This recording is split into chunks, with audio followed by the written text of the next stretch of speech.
क्या समझण, क्या मेळा કરી, क्या શાયર, क्या મીર, પણ જેના કર્મની વાગે લેલાડ એનો દોષ કોણ દેવાય? સાહેબ, તમે ગરીબ હોય કે મોટા તવંગલ હોય, ઘરની માલમાં લખેલી ફાઇલું ક્યારેક ચોરાઈ જાય, કોઈ લખેલું ભૂહી નાખે, અરે કોઈ ફાડી નાખે, પણ વિધાતાએ સાહેબ એક આ નાની ચોપડીમાં જે લખ્યું છે ને, આને કોઈ ભૂહી નથી હતી.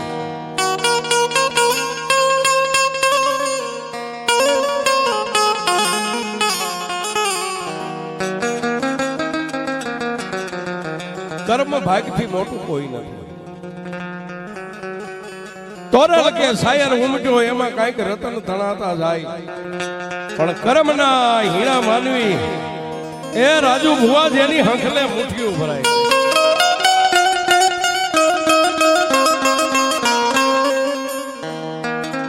વાના વિટોળની માલમાં જેમ પાંદડું ચડે છે, વાના વિટોળમાં પાંદડું ચડે એમ સાહેબ અમારા ઘનશ્યામભાઈ નું એ નસીબનું પાંદડું વિટોળે ચડી ગયું છે. પોતાના હાથ ખોટના એકના એક દીકરાને શરીરની માલમાં કોઈ એવી વેદના, કોઈ બીમારી પ્રગટ થઈ, દાડે દિવસે દીકરો ગળતો જાય, શરીર લેવાતું જાય.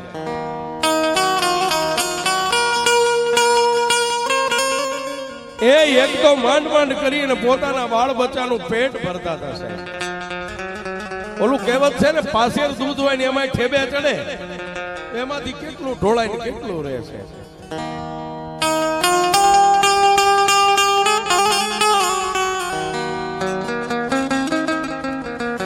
પોતાના દીકરાના દેહની સામે દિવસ ઉગે ને જોવે, પોતાની પત્નીને કે બાળકને શું છે? હવે સાહેબ બાઈ માણા તો બીજું શું કહી શકે? હાથની માલિપા સુંદરીનો શેડો લઈ અને પોતાની આંખની માલિપાથી આહુડે રોઈ અને એટલું કે સ્વામીનાથ, એ દીકરાને પૂછું તો દીકરો કઈ કહેતો નથી, પણ દાડે દિવસે એનું શરીર હુકાતું જાય.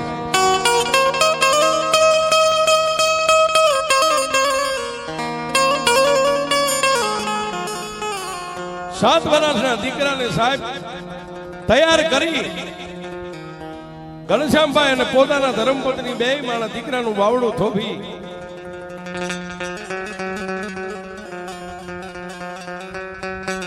અમિતનગરની પાસે ઉંદરગેર હોસ્પિટલના પગથિયા દીકરાને લઈને છેડ્યા છે.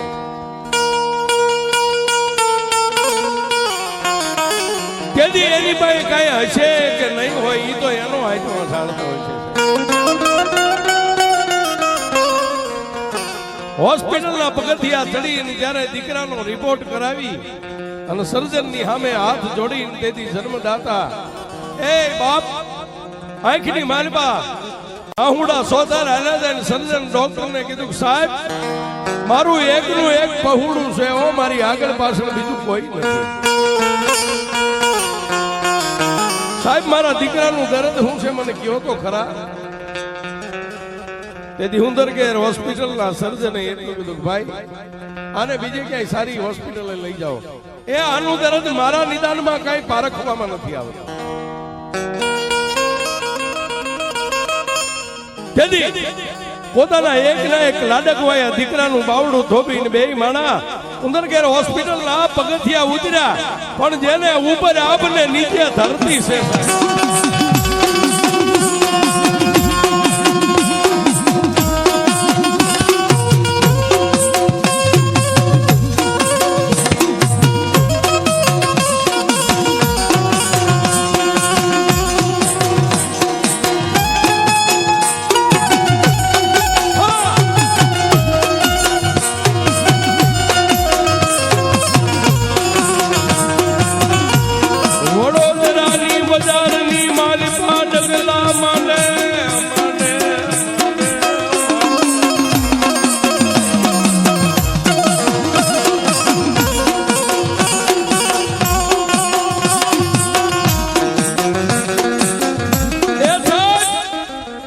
પોતાના પહોળાને પોતાના લાડકવાયાને લઈ અને ખાનગી હોસ્પિટલની માલપા ગયા પણ ઈ ડોક્ટર થી નહીં સાહેબ, એ દર્દ કયું છે ડોક્ટર નો પારખી.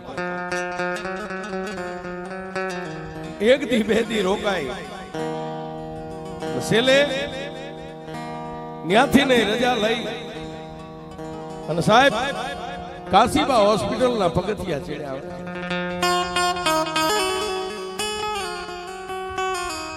મજૂરીઓ માણા સાહેબ પોતાના દીકરાના એક ખાલી દર્દને પારખવા માટે 3 હોસ્પિટલોના પગથિયા ચડ્યો નો ઉતર્યો.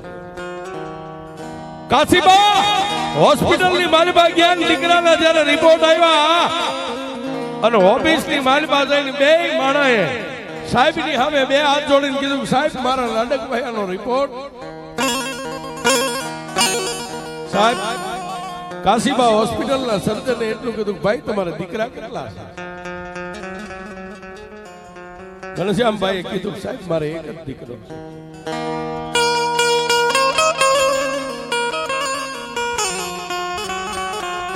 એક જ દીકરો છે આટલું કીધું એટલે સાહેબ સર્જન ડોક્ટર ના હોઠ સિવાય ગયા અને હું કહું. સાહેબ થોડીક વાર સર્જન ડોક્ટર અદબ વાળીને બેહી ગયા, વિચાર કરે અને એ કેમ કેવું તારા દીકરાનું આ દર્દ છે. પણ સાહેબ જેને સમય હોય ને એને ખબર હોય.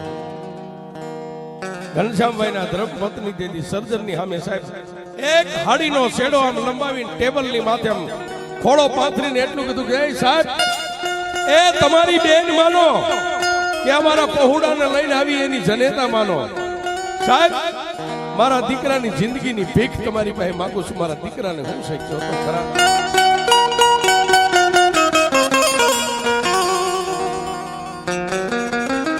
સાહેબ જન્મ દેનારી જનેતાની આંખમાંથી આહુડાની ધાર થઈ અને ઓફિસના ખુરશી ઉપર બેઠેલો સર્જન ઉભા થઈને એટલું કીધું કે હે માં, હે જગદંબા, હે જોગમાયા, હે જન્મદાતા, માડી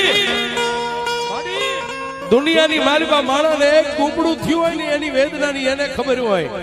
તે તો તારા લાડક હોય અને 9 મહિના પેટ લઈને ફરીશો ને બેન, તને કહેતા મારી જીભ નહીં ઉપડે.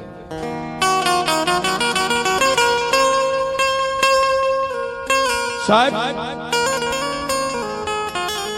જે હોય મારા દીકરાનું દર્દ તમે નો કહો તો તમે જે ધર્મને માનતા ને એના સોગન છે.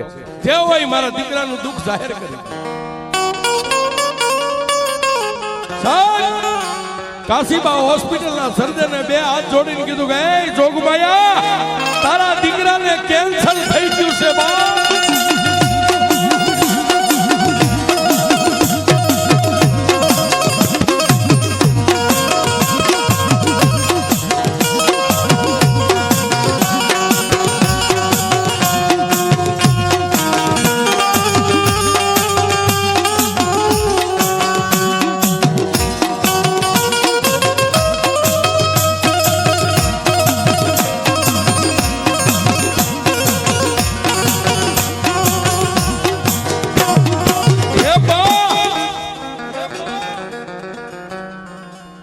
બેન તમારા દીકરાનો રિપોર્ટ કેન્સલ નો આવ્યો હોય. સાહેબ આટલું કીધું ને બાજુમાં હાથ વરાનું પહોળું ઊભું છે અને બે માણા એ સર્જન ડોક્ટરની ઓફિસની માલિકા ધરતી ઉપર ઢળી પડ્યા. સાહેબ બે માણા રોવે અને સર્જન બેયને સાના રાખે. સાના રહી જાઓ બાપ, સાના રહી જાઓ. સાહેબ હતું એ તો અમે હવે હારી ગયા, ક્યાં જાઓ.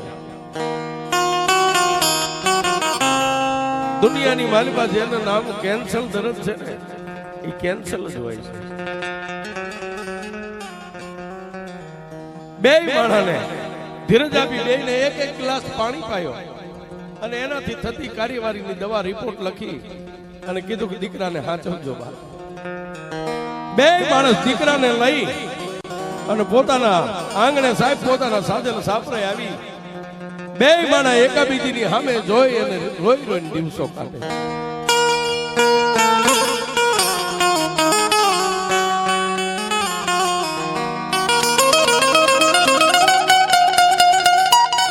પણ પણ બાપ એ અંતરના ઉડાણની એનો કોઈક વેદુ મળે તો વંચાય, પણ ચોરે બેહી નો ચિતરાય ચિત્તની વાતો શંકા.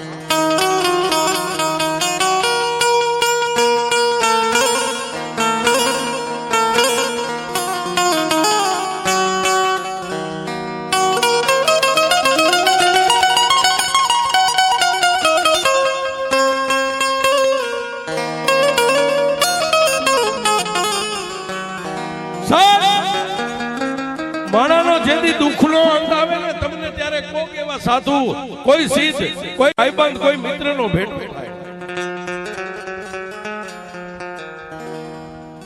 જૂના દુમાળીની બાજુમાં ગણપતપુરાની માલિપા રહેતા એનો મિત્ર વિજયભાઈ ઘનશ્યામભાઈને મળી અને તેથી વિજયભાઈ એટલું કીધું, ભાઈ તારા દીકરાને કેમ છે? સાહેબ મિત્રના મોઢામાંથી દીકરાનો આવો સવાલ નીકળ્યો ને કે તારા દીકરાને કેમ છે? ઘનશ્યામભાઈએ સાહેબ વિજયભાઈને બથ ભરી ખંભે માથું નાખી અને રોવા માંડ્યા, વિજયભાઈ જિંદગી હારી ગયો બાપ.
તેથી અમારા વિજયભાઈ કીધું, ભાઈ વડોદરાની માલિપા નહીં પણ વડોદરાથી બહાર ભાલિયાપુરાની માલિપા એક મારી મેલડીની હોસ્પિટલ છે, ત્યાં નથી ગયો ને ક્યારે.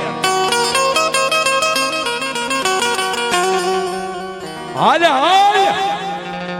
એ દુનિયામાં જેટલા હારી ગયા ને એટલાને મારી મેલડી જીતાડે છે. હાલ મારી હારે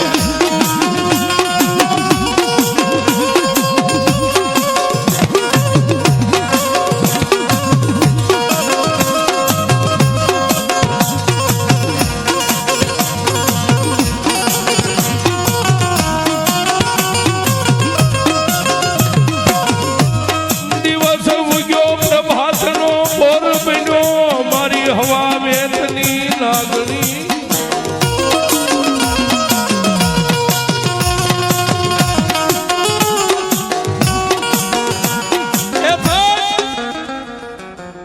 દેવના દરબારમાં આવવું છે એટલે રાત જવા દીધી. પ્રભાતના પોરમાં નાઈ ધોઈ પોતાના દીકરાને તૈયાર કરી અને જન્મ દેનારી જનેતા જેમ હાથની માલમાં આંગળી પકડી નિશાળે બાળકને મેકવા જાય ને એમ ઘનશ્યામભાઈ એના ધર્મપત્ની નાના પહોળાના એક આંગળી થોભી એ આગળ વિજયભાઈ ને પાછળ એક પરિવારના 3 સભ્યો ક્યાં આવ્યા?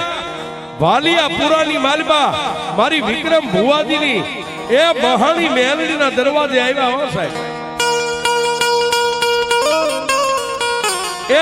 ખાલી પગથિયું ચડ્યા અને બે માણસ જ્યારે ભુવાજીને આમ જોઈ ગયા ગાદી ઉપર બેઠેલા, પોતાના દીકરાના હાથ પકડેલો એને તરસોડી દીધો. દીકરાનું પકડેલું બાવડું મેકીને બે માણા એ ગળગળતી દોટ મેલી અને મારા વિક્રમ ભુવાજીના ખોળાની માલિપા બે માથા નાખ્યા.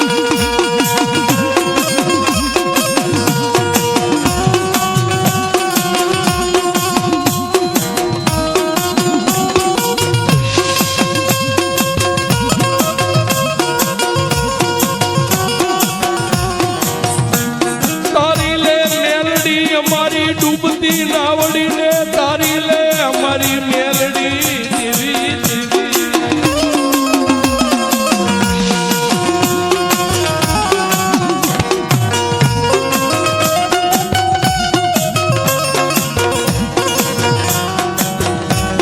તને કોણ મનાવે, તને કોણ સમજાવે, તન મનાવનારા માડી વડવા વિયા ગયા હરગની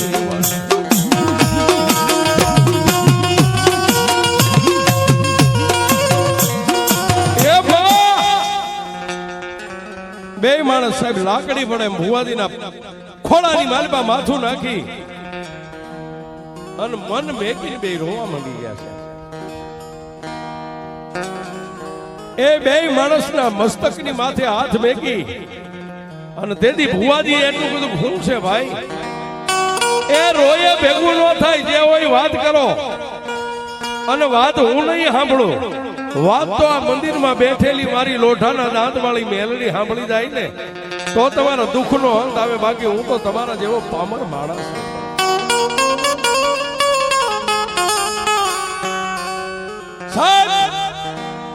ઘનશ્યામભાઈ હાથ જોડ્યા અને બેને ખોળો પાથરીને એટલું કીધું કે માં મેલડી, મેલડી એ અમારી આંધળાની એક આંખ છે, મારી અમારા જીવતર બુઢાપણનો એક ટેકો છે અને મારી ટેકો અમારો ભાંગી જશે તો અમે કોના સહારે જીવશું?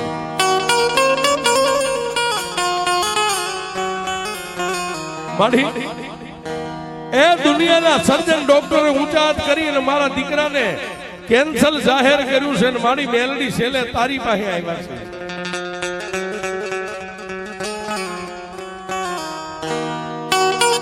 હે બા, દુનિયાના સર્જન થાકી ગયા પણ ભાલિયા પુરાના ટીબે બેઠેલી જો મેલડી તું નો થાકી હોય ને, એ મારી મારું પહોળું પીલાય છે મારી મેલડી.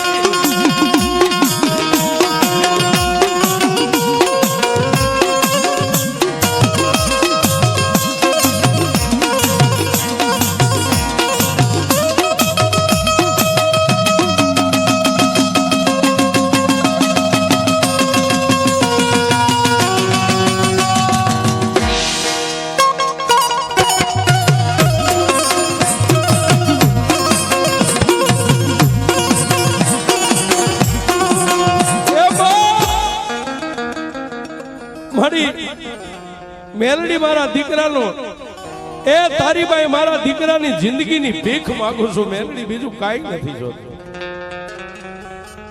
સાહેબ એક અબળા બાઈનો એ આવો પોકારને જેની આંખમાંથી આહુડું પડ્યું અને જેમ આકાશમાંથી વીજળી ધરતી ઉપર આવે ને પાછી આકાશમાં ચડે એમ મારા વિક્રમ ભુવાજીના ખોડિયાની મારીમાં મારી મેલડી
ભુવાજીના ખોળિયાની માલિબા મારી મેલડીનો અવતાર આવ્યો એટલે કીધું ખમા બાપ એ દીકરી એ રોતાને સાના રાખવા તો જગતની માલિબા હું મેલડી જાગતી સૌ બાપ લાવ લાવ તારા દીકરાને મારી મેલડી પાસે લાય અને સાહેબ કેદી આપણી સમુખ આપણી સામે બેઠેલો મોજૂદ દીકરાને પેટનો દુખાવો ચાલુ જ હતો સાહેબ પણ દેદી મારી મેલડી એટલું બોલી દીકરી તારા દીકરાને લાય અને મારી મેલડીનો જમણો હાથ એના સિર ઉપર મેકી દઉં અને જો દુખાવો આઈને બંધ ન કરી દઉં એ તો હું મહાણી મેલડી લઈ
મારી મેલડીની સામે દીકરાને જ્યારે ઊભો રાખ્યો અને મારી મેલડીનો જમણો હાથ એના શિરની માથે લાગ્યો ને સાહેબ દીકરાના પેટનું જે દુખાવો દર્દ હતું એ તો માં મેલડી આઈ નહીં મટાડી દીધી અને પછી મારી મેલડીએ બીજો હુબકે એને વચન આપ્યું જા ઘનશ્યામ હું લોઢાના દાંત વાળી મહાણી મેલડી બોલું બા તારા દીકરાને કેન્સર છે ને આમાં ડોક્ટરે બાવડું નો થોયું કે ના મેં મેલડીએ જેનું બાવડું ઝાલ્યું ને કળિયુગની માલિબા કોઈ દી મેગ્યું નથી અને જેનું મેલડી બાવડું ઝાલી છે એનું કોઈ દી મેગ્યું નહીં એ જા તારા દીકરાને કદાચ દર્દ ભેળાઈ ગયું હોય કેન્સર કદાચ વ્યાપી ગયું હોય પણ મારો મેલડીનો 16 દિવસનો બોલ એ 16 દિવસની માલિબા મારા ઘનશ્યામ જો તારા દીકરાના આ કેન્સર નો પિયાલો કરી નો પી દઉં તો કળિયુગનો રાજા મેં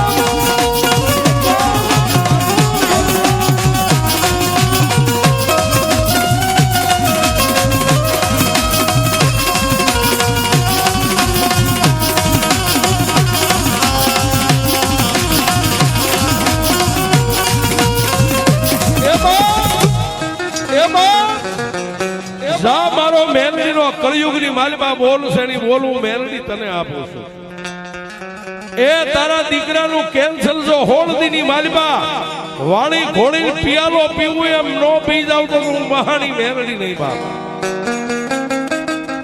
પણ હા બળ બાપ આજ પછી મારી મેલડીના મંદિરનું પગથિયું ઉતર તારા દીકરાને દવા દારૂ એક ટીકડી એ પાઈશ નહીં જો કદાચ ટીકડી પીવે ને મટે તો તને મનમાં એમ થાય કે મારા દીકરાને દવાથી મળ્યું પણ મારી મેલડીનો જેની માથે કળિયુગમાં હાથ લાગી જાય ને સાહેબ એ દવાએ હું મેલડી ને દારૂ હું મેલડી અને સાહેબ જેને મેલડી માથે ભરોહો મેકી દીધો એ હોળ દિન માલિપા મારી મેલડી કેન્સલ પી ગઈ ને 17મા દિવસે ઘનશ્યામભાઈ પોતાની પત્ની વિજયભાઈ રુદ્ર દીકરાને લઈ અને મારી મેલડી પાસે આવ્યા પણ કેવું બાપ એલે રે ગગનિયા